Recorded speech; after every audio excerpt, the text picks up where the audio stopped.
Selamat pagi, salam sejahtera. Terima kasih kerana memilih channel ini yang pastinya membawakan berita-berita semasa dan sukan di dalam tanah air dan juga luar negara. Sebentar lagi kita akan mulakan berita terkini daripada channel ini. Sila pertimbangkan untuk tekan butang subscribe, like dan share. Salam sejahtera Malaysia, berita seterusnya dipetik daripada inforakyat.net. Bertajuk, kunci kestabilan politik negara masa ini terletak pada PH dan UMNO.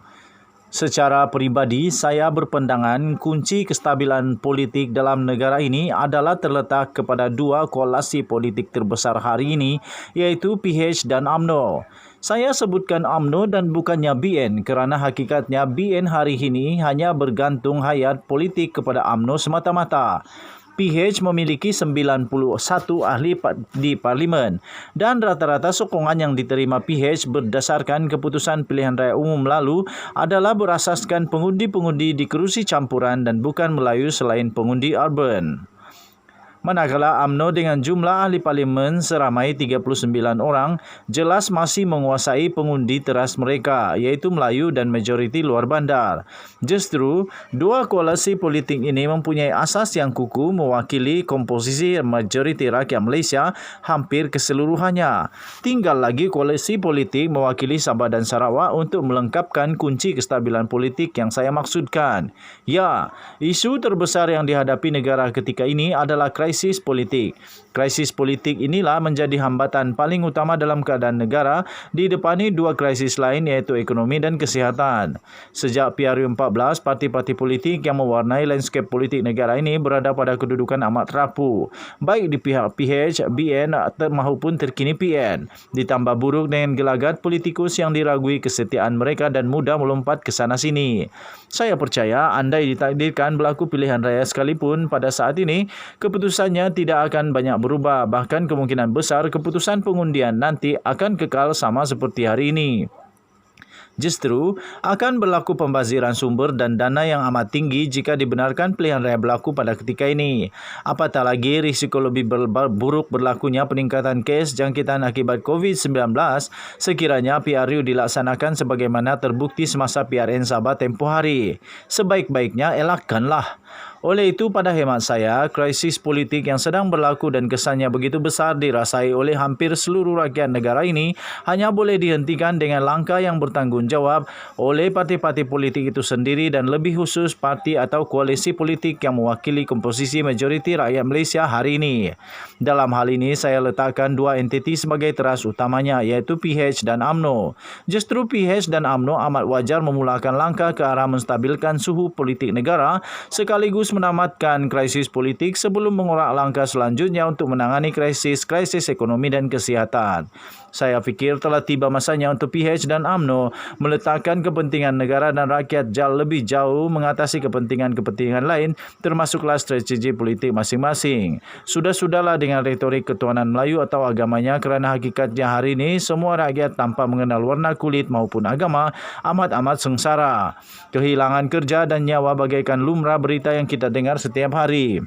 Semua bangsa, Melayu, China, India, Iban, Kadazan, Murut dan sebagainya, malah semua agama Islam, Buddha, Kristian, Hindu dan lain-lain berhadapan saat yang amat sukar. Masing-masing berhadapan kekangan untuk meneruskan hidup. Masing-masing payah dan tidak dapat menunaikan tanggungjawab di rumah ibadah masing-masing. Maka apalagi alasan untuk kita pertahankan retorika dan propaganda yang terlaung ketika saat berbeza dahulu. Saat sebelum dilanda krisis yang rencam dahulu. Situasi dan keadaan hari ini amat jauh berbeza, justru memerlukan langkah dan pendekatan berbeza. Bahkan barangkali inilah masa untuk kita benar-benar berubah dan melaksanakan anjakan politik ke arah kematangan yang sebenar. Politik yang bebas daripada adu domba, perkauman sempit dan politik yang bebas dari fitnah-memfitnah.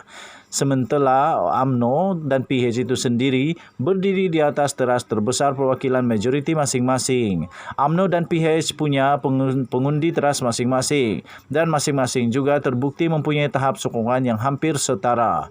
Maka tidak keterlaluan jika saya katakan bahawa kunci kestabilan politik negara ini adalah terletak kepada PH dan UMNO. Tentang bentuk dan bagaimana merealisasikan Kestabilan politik itu terserah kepada kebijaksanaan kepimpinan utama mereka. Malah sekiranya cadangan penubuhan sebuah kerajaan perpaduan itu adalah opsi terbaik buat masa ini, maka wajar dipertimbangkan. Namun haruslah berasaskan kunci kestabilan seperti yang saya sebutkan di atas, iaitu PH dan UMNO sebagai terasnya. Mungkin akan ada yang persoalkan, mengapa UMNO dan PH tidak menyokong sahaja kerajaan Muhyiddin hari ini? Bukankah ia lebih mudah? Saya akan jawab, tidak semudah yang disangka. Paling jelas Muhyiddin dan anggota kabinet kerajaan pada hari ini telah gagal. Justru mengapa harus mengulangi kegagalan yang sama? Kedua, komposisi ahli parlimen yang mendukung kerajaan bernama PN pada hari ini tidak benar-benar mewakili suara rakyat Malaysia. Dalam kata lain, tiada keseimbangan kaum yang benar-benar mewakili wajah Malaysia. Ketiga, anggota pentadbiran kerajaan Muhyiddin hari ini adalah bebanan besar yang ditanggung baik dari sudut kosnya maupun kompetensi. Bahkan Muhyiddin sendiri tidak kompeten dan tiada daya kepimpinan yang kuat. Pasukan pentadbiran kerajaan hari ini bukan sahaja perlu untuk dikurangkan, malah wajib diganti dengan pasukan yang lebih efektif dan wibawa.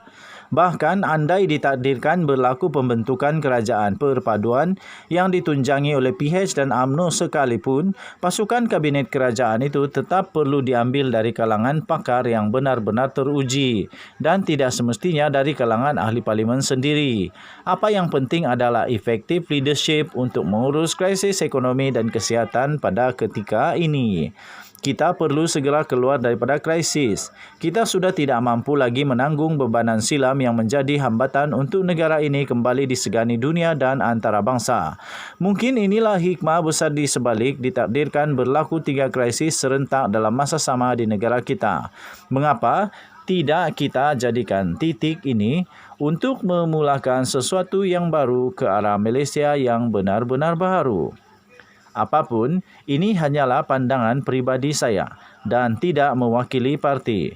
Terbuka kepada apa juga kritikan dan komentar, asalkan tidak berbahasa kesat dan kasar. Wallahu alam. Sumber berita ini dipetik daripada Facebook Muhammad Fadil. Sekian berita. Artikel ini tidak menggambarkan pendapat dan tidak menggambarkan pendirian daripada channel ini, The Twin TV. Artikel ini diambil daripada inforakyat.net yang bertajuk Kunci Kestabilan Politik Negara ini buat masa ini terletak pada PH dan UMNO bertarikh 11 Jun 2021. Marilah kita bersama-sama mendoakan semoga negara Malaysia akan terus maju, makmur dan aman. Kita berdoa supaya kestabilan politik, kestabilan ekonomi dan kestabilan kesihatan di negara Malaysia akan menjadi semakin baik setiap hari. Kita berdoa juga ke bawah Duli Yang Maha Mulia yang di-Pertuan Agong bersama dengan Majlis Raja-Raja Melayu supaya dapat diberikan kesihatan dan kebijaksanaan untuk terus mentadbir negara kita Malaysia yang tercinta. Malaysia kita punya, kita jaga sama-sama.